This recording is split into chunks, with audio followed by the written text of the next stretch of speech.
rights of the citizens.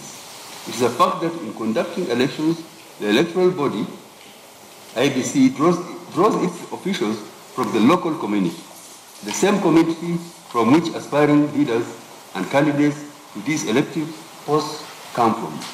A total bar on the people who previously worked with IBC from participating as candidates in elections will have a chilling effect on democracy and the rule of law. For a fact, it will amount to curtailing the right enshrined in Article 38, particularly the right, and we quote, to be a candidate for public office or office within a political party of which the citizen is a member, and if elected to hold office. End of that provision. The risk of conflict of interest is legally recognized and mitigated by the requirement for such an employee to resign 6 months to the election. However, we hasten to add that once allegations of lack of impartiality, transparency, fairness, and or improper influence are proven, then such an election cannot stand the test of validity under Section 83 of the Act. In the present case, it is common ground that the fourth respondent was a former employee of the IBC. However, the trial court found and the appellate court affirmed that beyond that statement of fact, the appellant was unable to prove any allegations of impartiality and or improper influence. The Court of Appeal stated, and we set out what the Court of Appeal said regarding this issue. We find no fault on this Court of Appeal's finding. The upshot is that the appellant's allegation, the elections were not conducted in accordance with the constitutional principles of impartiality, transparency, neutrality, are without merit, and on this ground of appeal, fails. From the foregoing, this court finds that this appeal lacks merit and is for dismissal, which we hereby do.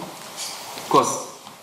And as regard costs, the court in Jasbir Singh Rai and 3 others versus Talochan Singh Rai and 4 others, 2014, settled the law that as a general rule, costs follow the event. But the court has the discretion in awarding costs. We see no sufficient reason to depart from this general principle. These are the orders of the court. Consequently, we make the following orders. 1, the notice of preliminary objection dated 21st September 2018 is hereby disallowed. 2, the petition of appeal dated 10th September 2018 is hereby dismissed. For the avoidance of doubt, the declaration of the result of the election by the Independent Electoral Boundaries Commission in respect of the Governor of Lamu County is hereby affirmed. The appellant shall bear the cost of the respondents. Orders accordingly. Thank you. Most obliged. We take, I believe, agenda, then we come back for the final rulings. Thank you.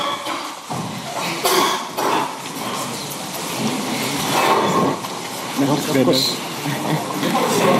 We don't talk.